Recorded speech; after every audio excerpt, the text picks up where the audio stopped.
Lexi from Lexi Live. I'm here in Houston, Texas. It's January 24th, 2017. I was over at a gas station a few days ago, and I ended up having to call the police, I ended up calling the police because I had been propositioned by a man asking if I sold pussy. My response was to take a picture of him and his license plate, tell him he was a fucking bastard as he drove away, and call the police on him. As I waited for the police, I waited for almost 45 minutes for a male officer to finally arrive and tell me that it was legal for him to ask. Freedom of speech and all that. Never mind the fact that they do stings all the time, from what I've heard from other people around here, and there are people arrested.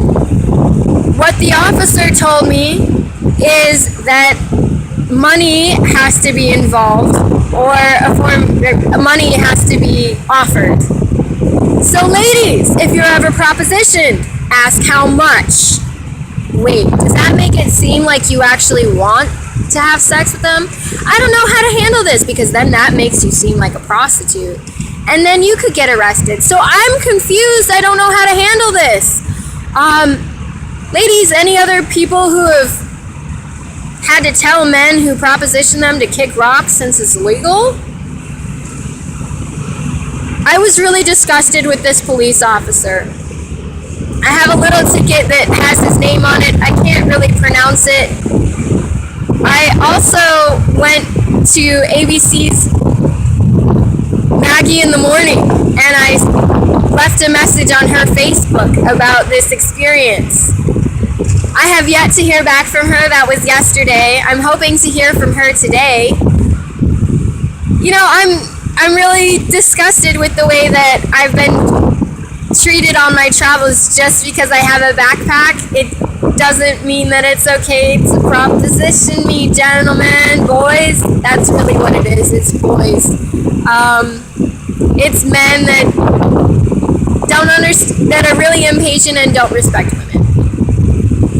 So, again, ladies, leave some comments below on how you tell men who proposition you, because it's legal, according to police, to kick rocks, will ya?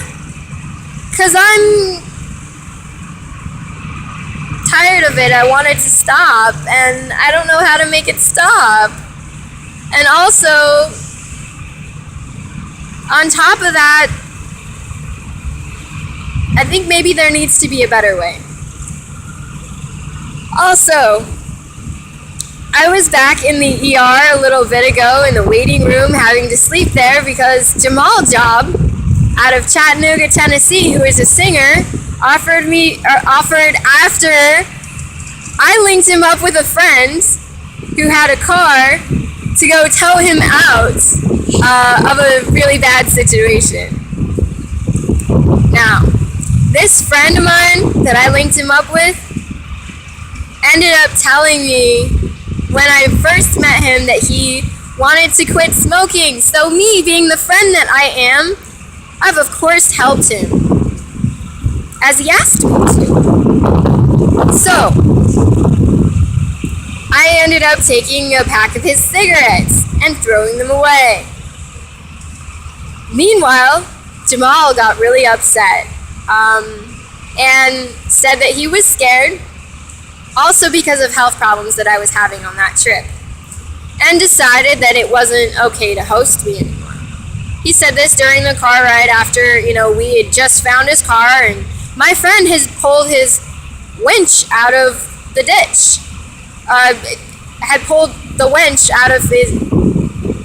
Had used his winch to pull him out of a really bad situation he found himself in the night before getting his car stuck. Now, because of this, I ended up spending the night at the ER, in the waiting room. A case manager woke me up in the morning And I have some of this posted on my YouTube channel. As well as the officer who told me to leave the hospital.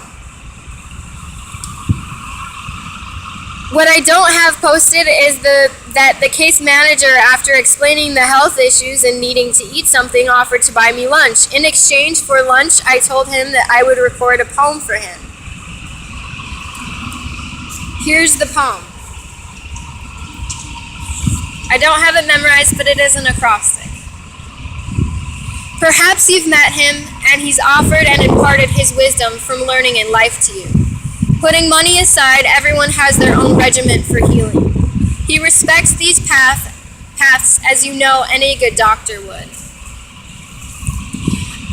I would have had this up a few weeks ago as promised, except for my phone does not have a two-way recording device camera on it. It's one of the cheapest phones I could get.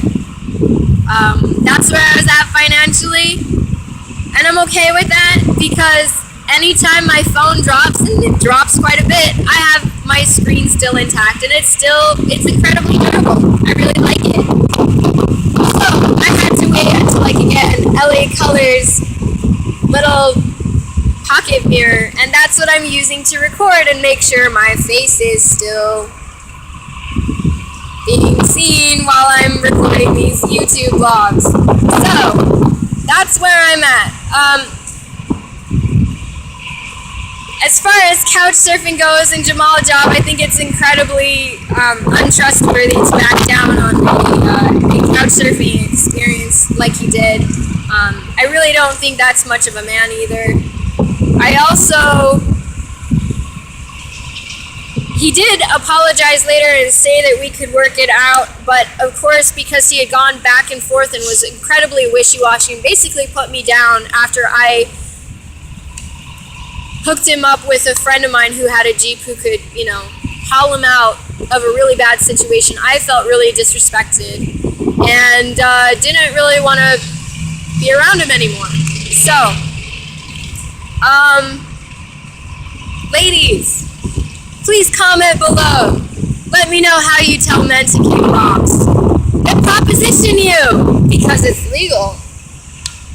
Also, for all of those who've given me a ride and have helped me on my way, know that I am grateful today, and I am alive. Also, as always, I'm thinking of my ladybug love. This is Lexi from Lexi Live.